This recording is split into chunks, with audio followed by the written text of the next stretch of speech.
Maintenant qu'on a poncé et qu'on est à bonne distance du bord par rapport à la couture, on va travailler la tranche. Donc en couture sellier, on écrase toujours le point. Quand on va travailler ce genre de poignée avec du relief, toujours très difficile d'être stable pour le travailler. Donc moi je travaille avec un moule creux, voilà, avec quelque chose d'assez standard au milieu, de manière à pouvoir en fait travailler ma poignée à plat et de manière à ce qu'elle ne bascule pas, de manière à ce qu'en fait le relief vienne se coincer à l'intérieur du moule pour pouvoir faire mes filetages, faire mes parages, faire mes griffages si besoin, le tout bien calé. Donc 2 ou 3 épaisseurs de végétal avec un fond carton et ça devient en fait un outil qu'on utilise régulièrement. Donc là je vais m'en servir pour écraser ma couture, voilà, mon point sellier. Il a été ciré à la cire d'abeille exprès, voilà, pour s'écraser. Même chose de l'autre côté.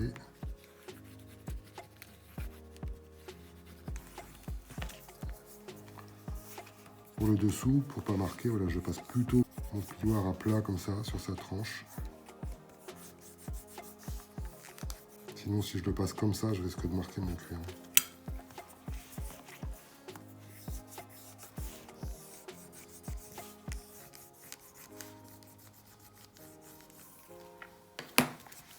Voilà, pour écraser le point, c'est lié.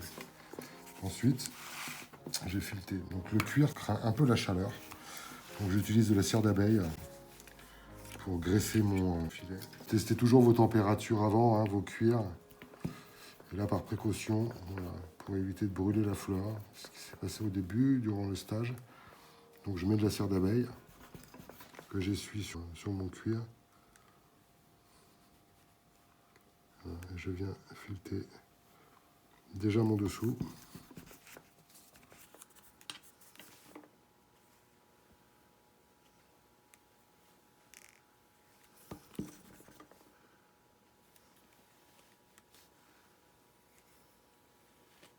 Voilà, le surplus de cire d'abeille se retirera à la fin, au moment du dernier bichonnage. Donc on voit le filet. Même chose de l'autre côté.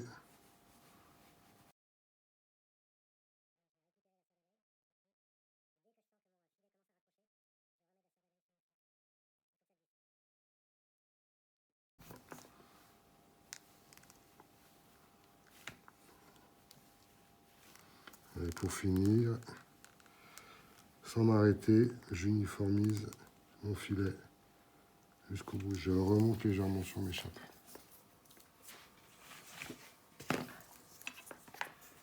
Je me retourne, travailler sur le plein.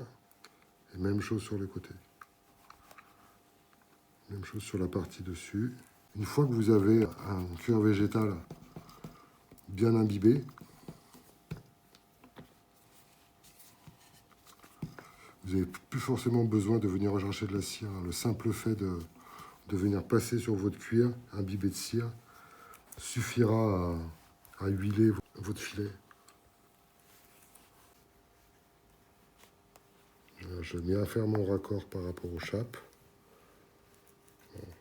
L'objectif du filet, c'est non seulement décoratif, mais c'est également serrer les tranches. Donc c'est surtout où je vais avoir le plus de matière que je vais plus appuyer. Serrer les tranches, faire ressortir la colle à l'intérieur des assemblages.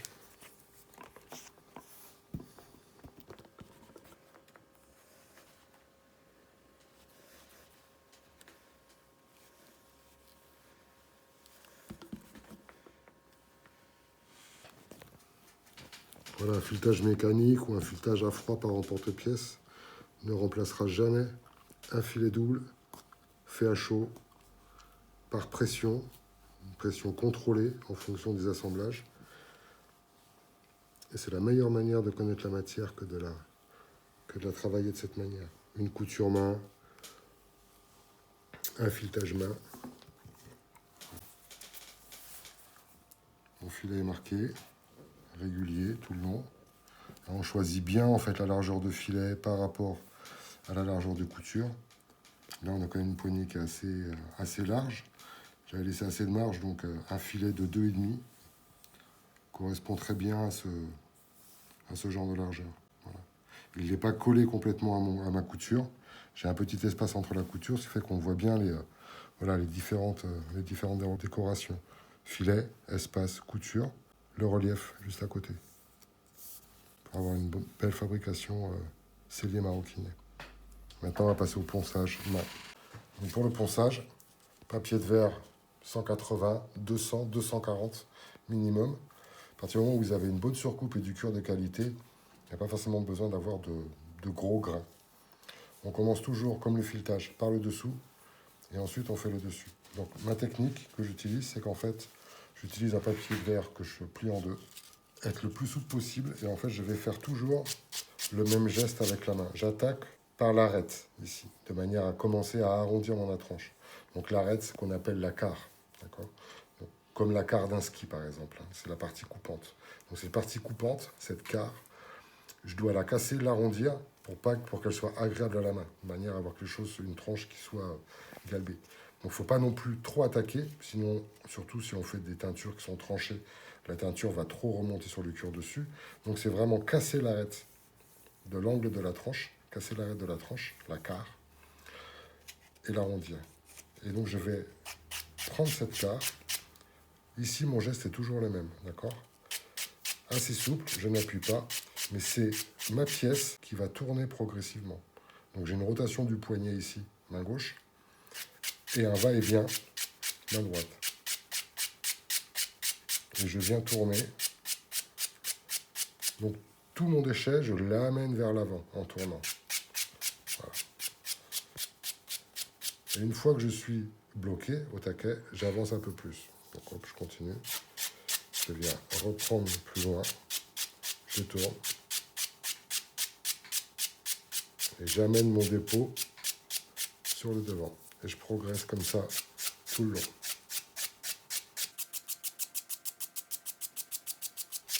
Quand mon papier de verre est abîmé, je change légèrement de zone.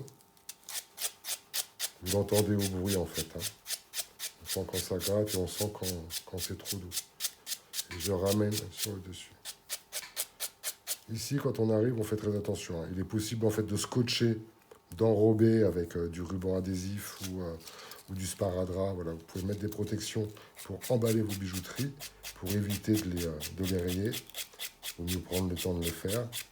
Ou sinon, vous progressez voilà, beaucoup plus finement, beaucoup plus doucement. Et toujours pareil, j'attaque ma quart et je tourne ma pièce pour venir arrondir. Et là maintenant, je tourne, je passe par le dessus, donc je viens récupérer cette quart. Donc là, je fais très attention à mon relief supérieur. Et je viens également donc, tourner.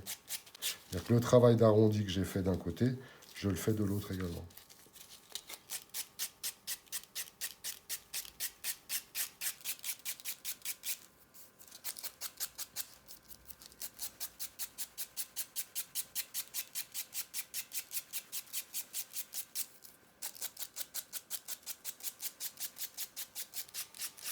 La même chose, j'arrive à proximité de mon dé. Voilà. Je suis plus délicat. Je reviens en arrière et je continue toujours ce mouvement de rotation. Voilà, vous dépoussiérez. Donc, une finition, c'est beaucoup du toucher. Hein. Voilà, et là, vous sentez si vous avez des aspérités ou pas. Il faut que ça soit doux. Dans ce même sens, là, vous allez sentir en fait que la fibre de votre cuir a un sens. Ici, je sens que je suis doux. Si je passe ici, je sens que ça gratte plus. Je suis arbrousse-poil, on va dire arbrousse-fibre, en fait. Donc, idéalement, pour vos finitions, finissez toujours votre ponçage dans le sens de la fibre, de coucher votre fibre. Et ça va être la même chose pour essuyer avec le chiffon, pour dépoussiérer, toujours dans le même sens. Donc je coiffe ma fibre et quand je vais passer ma teinte, je la passerai également dans ce sens. Ça va les coller, ça va les coucher et les coller. Si je le fais à sens inverse, je vais les redresser et avec ma teinture, ça va les humidifier puis les sécher et du coup je serai beaucoup plus urticant, on va dire, hein, beaucoup plus agressif. Donc voilà, toujours essayer de repérer ce sens de matière, ce sens de fibre, de manière à finir le ponçage dans ce sens, de poser la teinte dans ce sens et de finir le lissage toujours dans ce sens. Vous aurez un meilleur résultat plus vite. Et même chose de l'autre côté. Donc, hop, je commence par l'envers. Pour les finitions des tranches, il y a vraiment plusieurs écoles et également plusieurs résultats, plusieurs process qui prennent plus ou moins de temps. Il y a des teintures très rapides qui sont très couvrantes mais qui vont avoir du mal à tenir dans le temps. Quand je dis tenir dans le temps, c'est de faire des sacs avec des colorations qui vont tenir 10, 20, 30, 40, 50 ans. Ça existe. Elles sont plus longues à faire. Donc, plus votre teinture est épaisse, plus elle est couvrante, moins elle va durer dans le temps, parce qu'elle est vraiment en surface. Plus votre teinture va être liquide, plus elle va être pénétrante, et donc elle va vraiment faire office de teinture. Elle va teinter plutôt que colorer. Ça, c'est important. Donc, quand j'utilise une teinture, quelle qu'elle soit, ma première couche est toujours beaucoup plus liquide. En général, je mets entre 30 et 50% d'eau dans ma teinte. Et ça va pénétrer mieux dans la tranche. Ça va ancrer. D'accord ? C'est un peu comme un cuir qui va être soit coloré en surface, soit coloré en bain complet. Donc je repère toujours le sens, voilà, de ma fibre, comme je l'expliquais tout à l'heure, et je viens donc teinter ma tranche. En fait, je fais un fond, voilà, une sorte de primaire de teinte. On évite, oui, de brûler la tranche avant de teinter, puisqu'en fait, en brûlant la tranche, vous allez cautériser les fibres, vous allez les serrer, vous allez durcir, et de fait, votre teinture ne pourra pas pénétrer à l'intérieur. Il peut être utile parfois de durcir la tranche, donc on peut utiliser cette technique de brûlage, mais en aucun cas il faudra mettre la teinte sur la partie brûlée. C'est-à-dire que si vous brûlez votre tranche, il faut que ça soit pour la durcir, pour pouvoir la poncer plus facilement. Une matière qui fibre beaucoup, qui fait beaucoup de peluche, qui ne va pas être agréable, du coup il peut être utile soit de la durcir avec de la gomme arabique, une résine liquide qui va durcir, qui va vous permettre de faire un ponçage plus fin, ou soit de brûler la tranche de manière à ce que ça durcisse et de pouvoir faire un ponçage. Mais si vous brûlez, vous devrez poncer toute la partie brûlée. Et ensuite, vous pouvez teinter. Voilà. Donc, en fonction des cuirs intérieurs que vous avez, notamment comme la VVN, votre teinture aura plus ou moins du mal à teinter. En fait, oui, on va brûler pour durcir, et surtout pour durcir la tranche, pour pouvoir poncer fin. En fait, si ça a du mal à poncer, si ça peluche, si ça fait des poils, c'est qu'en fait, votre matière n'est pas assez dure. Bon, là, je fais un petit peu dans les deux sens de manière à bien pénétrer, mais ma dernière couche, je la passe dans le sens des fibres. Voilà. Toujours plus de mal à tenir sur le végétal. Voilà. Mais ça va être couvert par les... On voit où il y a du végétal, où il n'y a pas de végétal.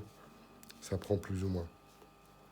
Donc si vous ne faites pas attention, si vous ne l'imprégnez pas comme ça, c'est sûr que si vous faites juste une teinture couvrante, ben, partout où on voit que ça a du mal à tenir, forcément, une teinture couvrante, épaisse, partira facilement avec le temps. Donc là, on va prendre le temps de faire plusieurs couches avec des teintures plus ou moins liquides.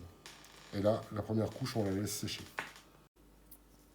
La première couche de teinture très liquide que nous avons passée après le premier ponçage au papier de verre 180 est maintenant totalement sec. Nous allons désormais spatuler la teinture. Spatuler à chaud, c'est-à-dire on va venir plaquer la teinture sur le cuir de manière à la rendre la plus lisse possible. Coucher également les fibres, tous les petits gratons qu'on sent, le coucher dans le bon sens et faire en sorte que la fixation soit vraiment réelle sur la tranche. Donc on rappelle que cette première couche de teinture est notre primaire de teinte, c'est-à-dire qu'une teinte pénétrante qui va venir teinter dans la masse, dans la chair, la tranche de notre poignet. Donc on utilise soit un filet simple, relativement fin, vous avez des filets simples qui sont plus ou moins épais, des fois légèrement bombés. Plus vous allez avoir un filet simple, fin, moins vous aurez besoin de monter en température. Donc là, sur un poste normal, N3000, on va être à peu près à 4-5 Voilà, 5, 6 en fonction. Ça va dépendre également de la teinture. Hein. Il faut que votre teinture reste noire. Si elle commence à devenir marron, si elle commence à vraiment changer de couleur, c'est que vous êtes trop chaud. Si votre spatule ne glisse pas, si votre filet ne glisse pas sur la teinte, c'est que vous êtes trop froid. Voilà, donc à vous, en fonction de vos teintures, de réguler votre température. Donc je viens plaquer bien à chaud. Donc là, je sens que je suis pas assez chaud. Je augmente un petit peu à 6. Voilà. J'appuie bien sur ma tranche. Et je viens chercher ma matière et je tire bien les fibres, toujours dans le même sens. Donc, comme le ponçage, je commence par une quart, à plat, la seconde quart. Hein, je passe vraiment mon filet sur toutes les zones de ponçage. Voilà. En général, en 3 coups, c'est fait. La quart, le plat, la quart. Voilà. Et là, avec le filet, avec la pointe du filet, je viens bien finir mes extrémités. Et pour finir, je viens remettre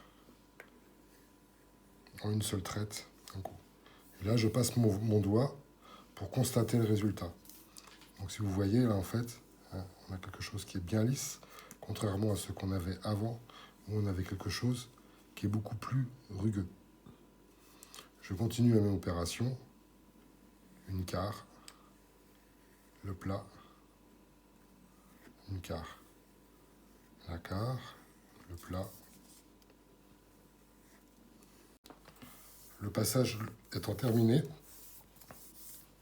je vais prendre un papier de verre donc plus fin que le précédent. Je vous rappelle qu'on avait poncé la tranche après filetage au papier de verre 180. Là, je suis passé sur un 240, un 240 qui est déjà usé, de manière à venir voilà, finir le travail réalisé par le filet. Et là, c'est quelque chose de relativement léger, toujours pareil, la quart, le plat, la quart. Et je viens emmener ma matière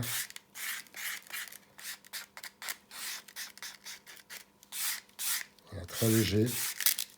Ça se fait beaucoup toucher. Hein. Si déjà vous sentez que vous êtes lisse, c'est suffisant. C'est pas la peine de beaucoup insister. Voilà. Il y a des endroits où, au doigt, je sens que je suis un peu plus rugueux. Voilà. Donc je le casse et je viens tout lisser dans le bon sens. Une finition, c'est au toucher. Une teinte, c'est à la couleur, bien entendu, mais c'est également beaucoup au toucher.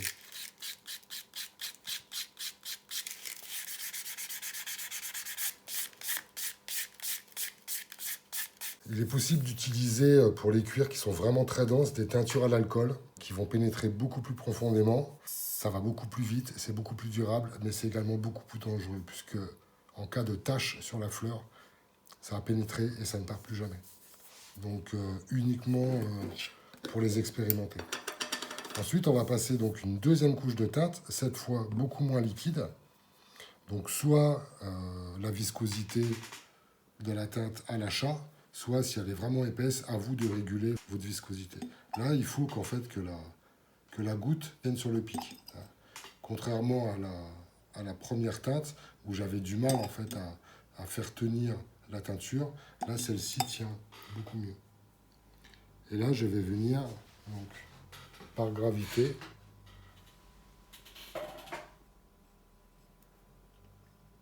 je vais venir étaler ma teinture.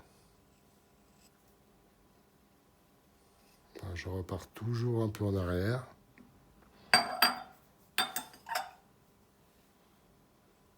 Je prends ma goutte et je la tire le plus loin possible.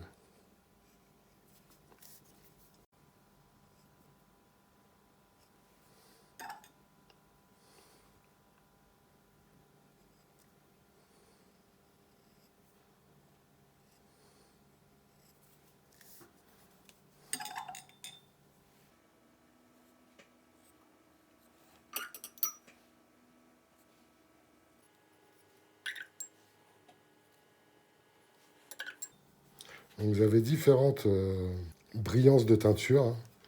En général, dans la maroquinerie de luxe, la maroquinerie haut de gamme, on va utiliser de la teinture satinée, exceptionnellement des teintures brillantes, mais c'est vraiment pour aller avec certains cuirs, comme des cuirs vernis vraiment très, très brillants. On évite en fait les teintures trop brillantes, puisque ça nécessite d'être encore plus précis sur la qualité de tranche au niveau du ponçage. Plus votre teinture va être brillante, plus elle va réfléchir la lumière. Et en réfléchissant la lumière, vous allez avoir un jeu d'ombre avec les défauts et on verra beaucoup plus vos défauts. Plus la teinture va être mate, moins vous aurez besoin de peaufiner votre... Il y a évidemment une question de goût. Ne prenez pas de risques avec des teintures trop brillantes. Parce que la moindre imperfection, la moindre petite bosse, le moindre petit creux se verra beaucoup plus. Attention également à vos teintes qui, si elles sont trop remuées, qui peuvent faire des bulles. Essayez de bien gérer. Plus vous allez mettre de couches, plus les couches successives vont avoir besoin de temps pour sécher. La première couche sèche très vite puisqu'en fait une bonne partie est absorbée. Les couches que l'on va remettre par-dessus vont mettre beaucoup plus de temps à sécher puisqu'elles doivent en fait s'évaporer par l'extérieur. Voilà. Donc on travaille côté par côté pour éviter de mettre la main. Bien, la deuxième couche de teinte est sèche. Là, donc on voit qu'il y a encore des irrégularités. Donc on va préparer la pose de la troisième et dernière couche en refaisant un ponçage pour retirer toutes les aspérités. Donc toujours pareil, on ponce en commençant par la carre arrière, toujours en arrondissant.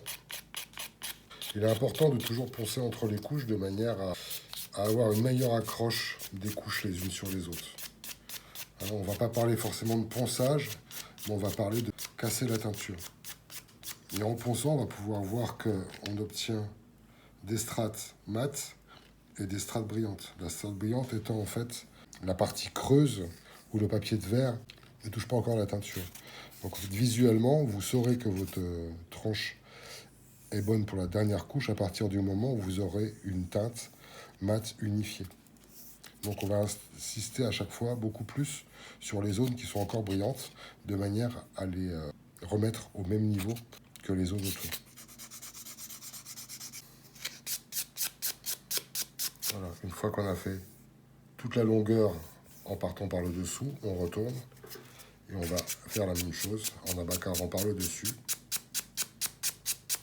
et en ramenant vers le centre.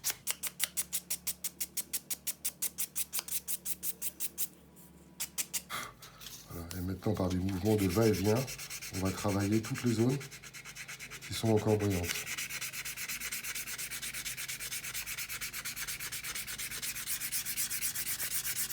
Là, on peut voir, voilà. Là, c'est le résultat que je dois obtenir partout ici. Donc on voit qu'ici, j'ai encore une petite zone brillante. C'est le creux. En fait, c'est les différences de matière, des joints de colle qu'il peut encore y avoir entre les couches. Voilà, on voit qu'on arrive à ce résultat. Et c'est surtout ici, au niveau de l'enchantage, où vous allez avoir le plus de travail.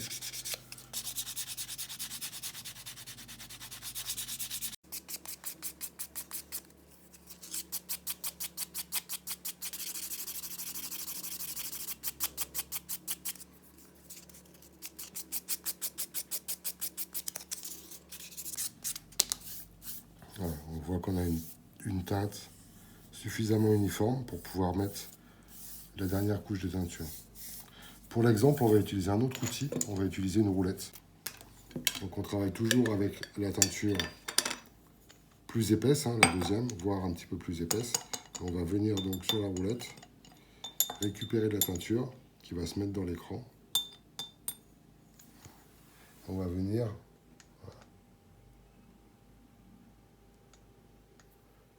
étaler notre teinte.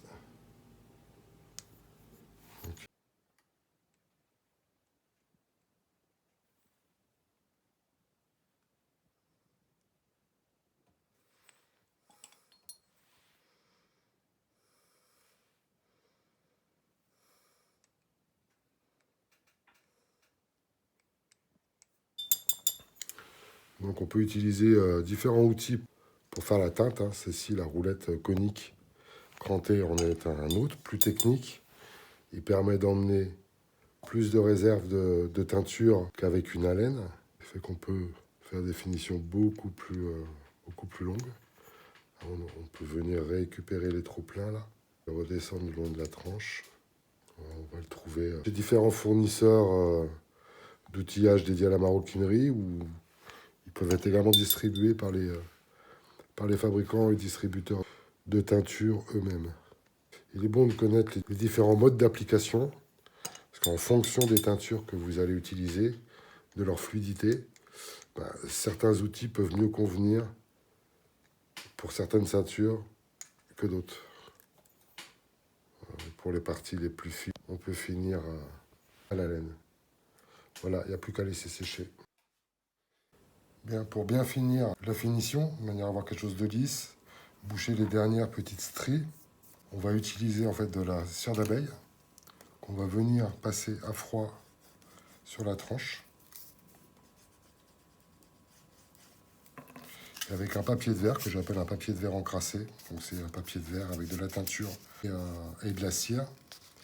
Je vais venir en fait poncer ma tranche, la régulariser en fait. C'est pas du ponçage, mais c'est une sorte d'abrasion, c'est-à-dire que je vais venir rentrer ma cire d'abeille mélangée avec de la teinture dans les dernières fissures.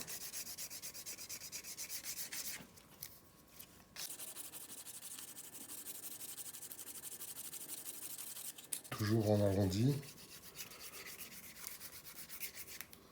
Et une fois qu'on est sûr que toutes les fissures sont bien colmatées, sont bien bouchées,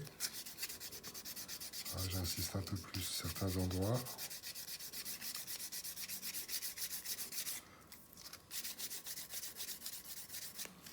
Je viens retirer le trop-plein avec un chiffon. Chiffon de coton principalement, on évite les chiffons trop pelucheux.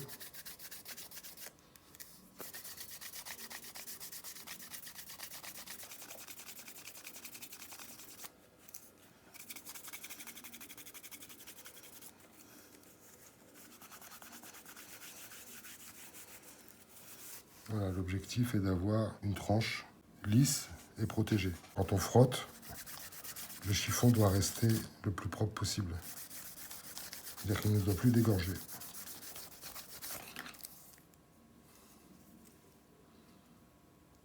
Voilà. Et la dernière opération qu'on va faire, comme on a travaillé de la cire d'abeille et de la teinture, c'est nettoyer les filets. Donc il faut garder un petit peu d'ongle, en général l'ongle du pouce. On se remet dans le moule et avec l'ongle et le chiffon, on va venir nettoyer le filet. Et on va retirer ce qui peut rester de teinture et de cire. Donc on le fait sur le dessus, sur le dessous, des deux côtés.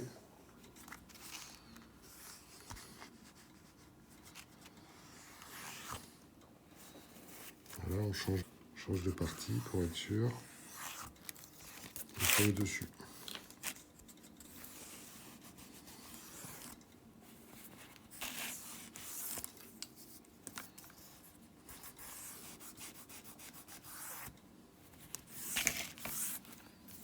Voilà. De manière à avoir des filets qui sont bien ressortis, le plus propre possible, et des tranches les plus lisses possibles également. Voilà, il nous restera à coudre maintenant les enchappes sur la gorge du rabat. Prochaine étape. La poignée est désormais finie, donc on va pousser un petit peu plus loin la présentation de manière à avoir différentes méthodes pour fixer la poignée sur son support. Bien souvent, une poignée, c'est sur un rabat de sac. Donc là, on a pour exemple un morceau de box. Et on va venir poser la poignée sur le dos rabat. Voilà, c'est juste pour l'exemple. Quand on la positionne, voilà, ne jamais oublier de mettre suffisamment de retrait pour pouvoir passer à la machine à coudre, d'avoir des pieds suffisamment larges. En général, on fait le positionnement en fonction du matériel que l'on a. Si on a des grands pieds ou des petits pieds, si on a des machines canon avec des becs assez courts, etc. Pour pouvoir bien positionner la poignée et qu'elle ne bouge pas, je me suis fait un gabarit de positionnement que je vais pouvoir donc positionner, centrer sur mon rabat et à l'aide d'un stylo argent, je vais venir tracer la zone de mes enchappes. Donc je suis légèrement plus court que mes enchappes de manière à ce que le tracé ne se voit pas. Bien entendu, si vous faites votre sac entièrement à la main, dans ce cas-là, vous n'avez pas forcément de limite autre que celle de la couture main et du filet. Esthétiquement, c'est quand même beaucoup plus sympa d'avoir un léger retrait par rapport au sac. Donc, de manière à assurer bien mon collage, je vais venir gratter mes fleurs. Donc, je viens gratter les fleurs, la fleur à l'intérieur de mes tracés, aussi bien sur le rabat que sur l'échappe.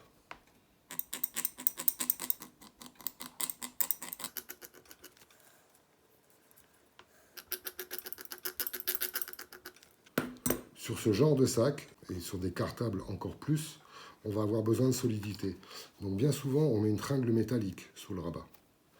Pour ça, pour tenir la tringle métallique, je vais avoir besoin de positionner des rivets. Donc, avant de poser mes chapes, je dois également poser mes rivets.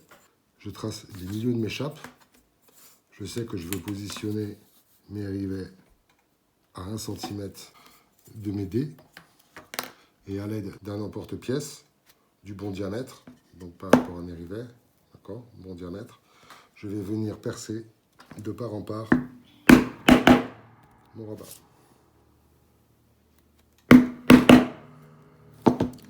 De manière à pouvoir venir y mettre donc la partie mâle de mon rivet. Ici et ici. Je vais pouvoir donc positionner mes chapes de poignet et ensuite je pourrais venir rifter ma barre métallique percée au bon endroit.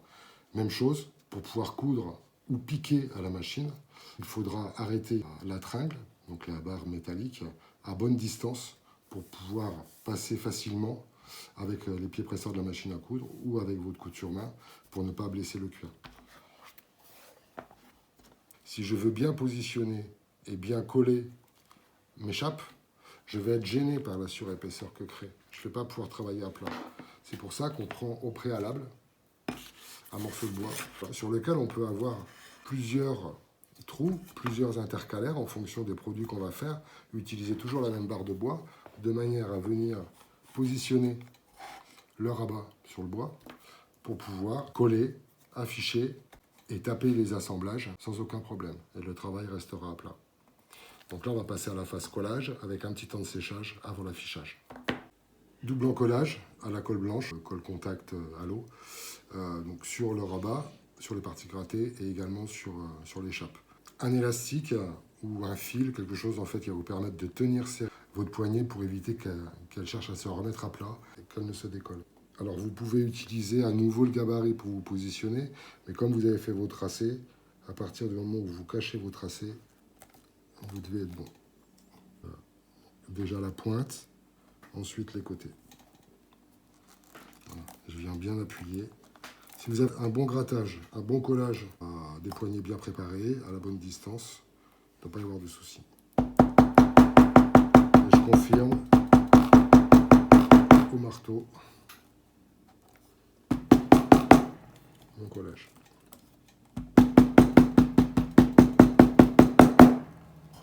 Et maintenant, on va passer à la couture main.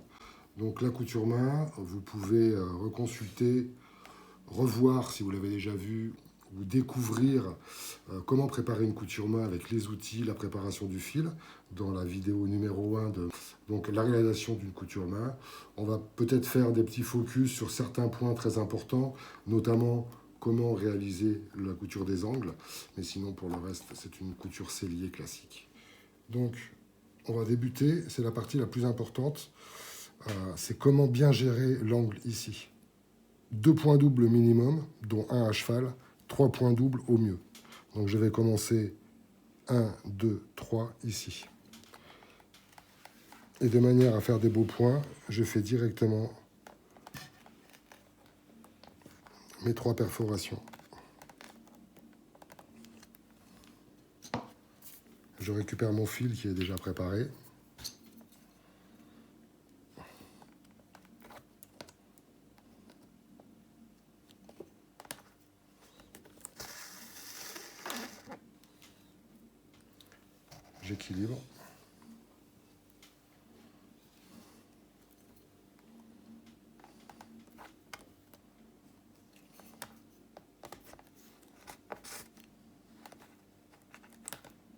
Pas besoin de lasser, hein, puisque la partie est cachée en dessous. Voilà, je serre modérément, puisque ce sont des points doubles. Je vais revenir dessus. Mon deuxième point.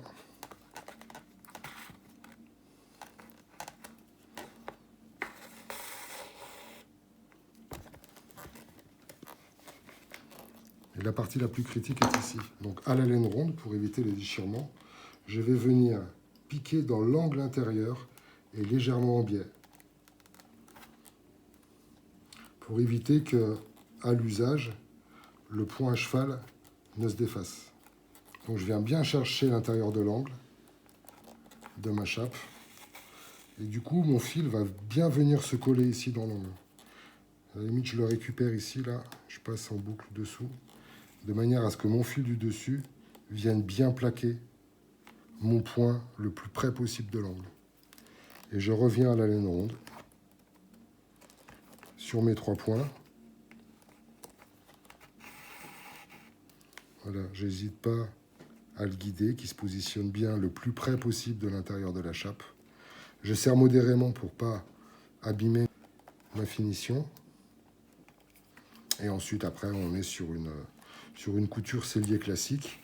Et là, je vous invite donc à regarder nos vidéos précédentes pour voir les différents trucs et astuces et pour bien débuter en sellerie maroquinerie. Donc j'arrive à la fin de mon couture de la chape. Alors, on perd souvent du temps en couture main à la préparation des fils. Donc une petite combine, c'est que là, il me reste ma deuxième chape à coudre. Voilà. Je finis celle-ci, je sors mes 2 fils derrière, je fais un nœud.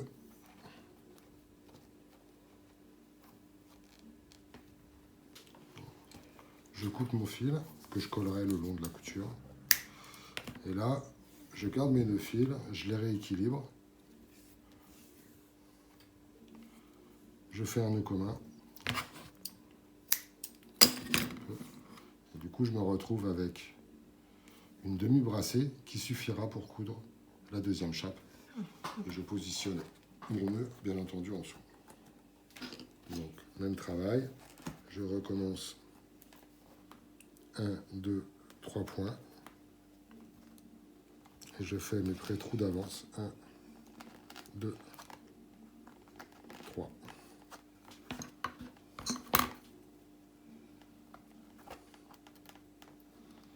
Donc là, je passe mon fil et je suis embuté contre mon nœud. Et je fais maintenant le même travail. Mes points arrière.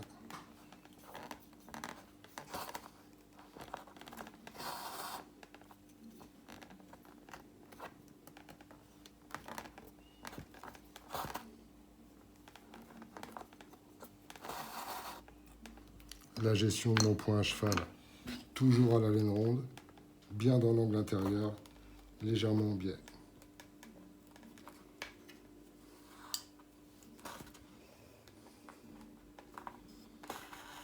Je passe bien ma boucle dans mon fil de manière à bien le contraindre dans l'angle et je reviens sur mes pas. Et bien sûr, quand on arrive au bout de l'enchappe, on fait exactement la même opération. Donc, une fois la couture réalisée, souvent les chapes sont bien martyrisées, hein. Les filets ont pratiquement disparu, la qualité de la finition a pu être abîmée. Donc pour pouvoir faire un dernier coup de polish, je vais vous montrer quelques astuces à réaliser sur le box avec du cirage noir. Après, évidemment, si on travaille des couleurs plus sensibles et du cousu main blanc, là, forcément, ça sera différent. Mais disons que cette astuce, comme je vais vous la montrer, ces petits coups de main, métier principalement pour le box. Donc, une fois que la couture est réalisée, je vais venir taper mon point. Classiquement, le point sellier est toujours tapé. Donc, je peux le faire soit au marteau, soit au plioir. Marteau toujours poli miroir. Voilà. Et je viens bien écraser. Et forcément, quand je tape comme ça, j'abîme mon filet. C'est pour ça que les étapes suivantes sont importantes.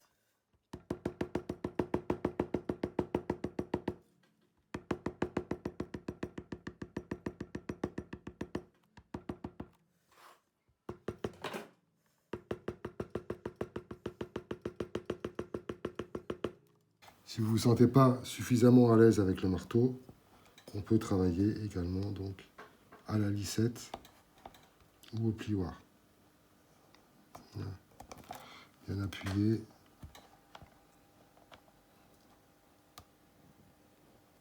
En général, le marteau donne de meilleurs résultats quand même. Voilà. Ensuite, pour pouvoir venir rénover la finition et les filets, je travaille avec du cirage traditionnel, hein. Alors pas de la crème, je dis bien du cirage dur, et avec un petit peu d'essence F ou d'essence C, qui va me servir de diluant. On ne jette pas ces brosses à dents, on les garde, c'est toujours très pratique, une pour chaque couleur. Donc en fait, je viens faire un mélange de petites pâtes avec mon cirage. Voilà, je vais récupérer au fond de la boîte. Et je vais venir mettre cette pâte fine avec l'essence qui va venir en fait bien rentrer dans les points. Souvent le box, notamment le box noir, éclate et on retrouve en fait la couleur du chrome.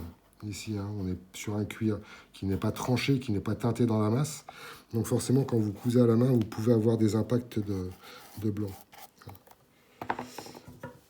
Et ensuite, avec un petit gabarit de protection que je mets autour. Donc ça, c'est peut-être un petit peu, voilà, vaut mieux s'entraîner avant. Avec un filet simple, je vais venir reprendre mes filets.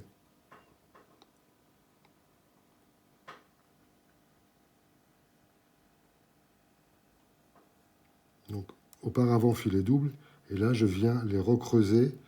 Voilà, il y a une mémoire de forme, hein, donc je vais venir les rattraper. Le carton à côté, c'est au cas où vous dérapez. De manière à venir sur le carton et pas sur le cuir. Je retourne. Même chose de l'autre côté. Je viens me mettre dans le sillon qui est encore visible. Là, on y va tout doucement. Et je viens bien refaire mon filet. Et là, je travaille un peu mieux la pointe. Je reprends avec le talon. Ici.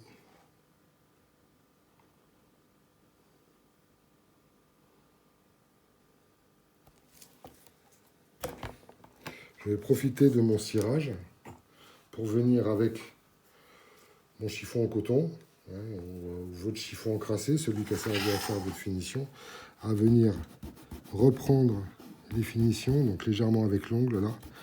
Voilà, je viens refermer les finitions, sachant que quand j'ai passé mon filet, j'ai serré ma tranche. Elle a pu s'ouvrir à la couture.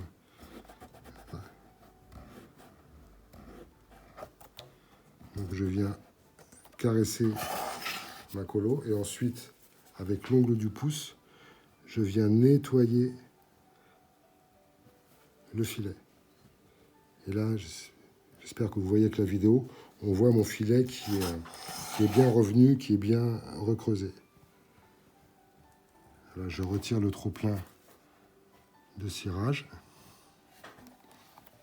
Le dernier petit coup de main, une brosse douce. Donc là, si on a une brosse noire, en brosse noire. Et je viens policher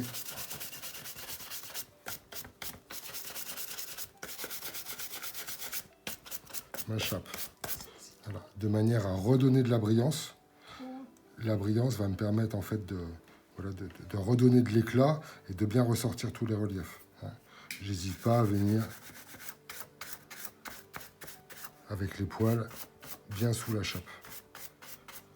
Le fait de nettoyer également avec l'essence F va permettre de retirer également dessous le stylo argent s'il en a encore. Et puis vous pouvez finir avec un coup de chiffon doux. Voilà. Et on fait le même travail pour le reste.